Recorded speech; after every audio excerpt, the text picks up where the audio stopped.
how does the Meno begin? It begins with a question. And you might say by the end of it that it ends having asked a lot of questions and not given many answers. And if that's true, although there are, I think, answers, suggestions for answers within the Meno, but if that's true, that is that we end with more questions than we began with, and that's probably what Plato had in mind. That is he wanted us, through reading the dialogue, to begin asking questions that we didn't have before. That is, progress in philosophy is not necessarily marked by the kind of answers we have, but by the richness of our questions and the fact that we are questioning, and questioning things that we didn't find questionable before.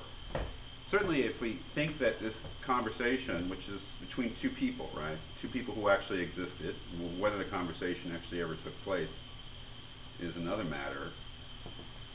But this conversation between two people, one of whom is Meno, one could say that that's the kind of progress, if Meno makes any progress by his conversation about virtue with Socrates. It's that things that he thought in the beginning were obvious turn out not to be obvious at all, and if he's become a better thinker, a better philosopher as a result of the conversation, it's because he now knows that he doesn't know what he thought he knew before.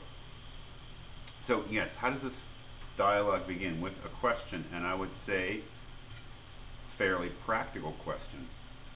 Can you tell me, Socrates, can virtue be taught? Or is it not teachable but the result of practice? Or is it neither of these, but men possess it by nature, or in some other way? So it's actually a fairly complex question that Meno asks in the beginning. That is virtue teachable? Does it come by practice? Or do we have it by nature? What that seems to be boiled down to during the course of the dialogue is whether virtue can be taught. Whether virtue, whatever that is, whatever they mean by that, but we would certainly say that it's a characteristic that human beings can have, being virtuous. Whether that can be passed through teaching from one person to another. We presume that some things can be taught. Is virtue one of those things? So that's where we begin with a practical question. We don't know Meno's motive for asking it. We don't know exactly why he's asking it of Socrates, maybe because he believes that Socrates is wise on these matters, although Socrates himself quickly dispels that notion. But it's a practical question. How do I become virtuous? How do I get this thing called virtue? Can it be taught to me? Or is it the kind of thing where either you have it or you don't? That is, you have it by nature. It's like you have red hair or you don't, or you're tall or you're not. The kind of natural abilities that we presume, or natural characteristics and abilities sometimes, that we presume that people have congenitally, and it's not a matter of teaching. Is virtue like that?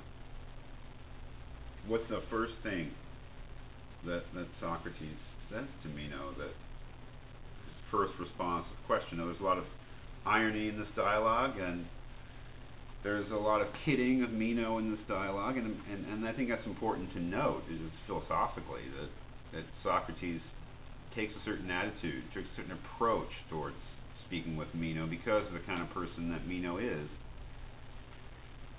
But what's his immediate sort of substantive response to that question, whether virtue can be taught? He says, again, the Stephanus numbers, those are the numbers in the margin rather than the page numbers. Right at 71, just below that on the first page, he says, "Good stranger, you must think me happy indeed if you think I know whether virtue can be taught, or how it comes to be.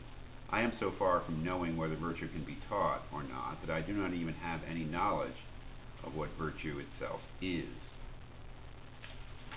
And that is a very faithful and important point that Socrates makes, and goes on to try to explain what he means. That is, I can't tell you what the particular characteristics of a thing are until I know what that thing is. He says, how could I If I didn't know Meno at all, he says, how could I tell you whether he was beautiful or not?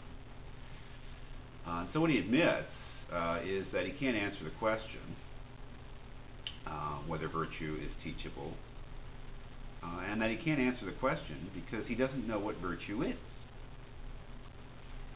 And that's important for a couple of reasons. First, it tells you what his philosophical principles are, really, is that we shouldn't, that before we can start talking about the qualities of a thing, we have to know the thing itself. Now, whether that really makes sense, we'll be talking about issues like that during this course.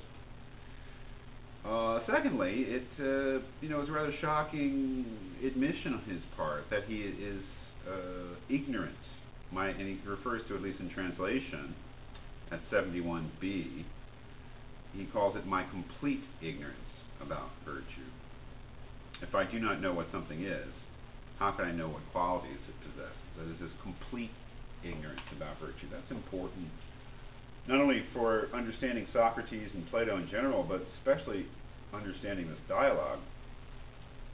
His admission that he's completely ignorant about virtue, which of course Meno is surprised by, because apparently Socrates has something of a reputation of being a wise man.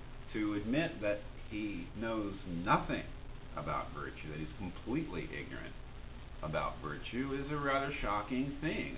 He says, do you want me to, should I tell this to the people about you back home, that you're completely ignorant about virtue? Because, one wonders what Socrates means by that. How could he be completely ignorant about virtue, this thing that is such a central concept in Greek ethical life, Greek life in general? Virtue, which is a translation of the Greek word arete, which generally means human excellence, sometimes translated as being an excellent person, being a good person, being an admirable person, being an acceptable or decent person, having good qualities. Could one really be completely ignorant about such a fundamental, everyday, communal concept like virtue? And if Socrates isn't completely ignorant about it, why would he say that he was?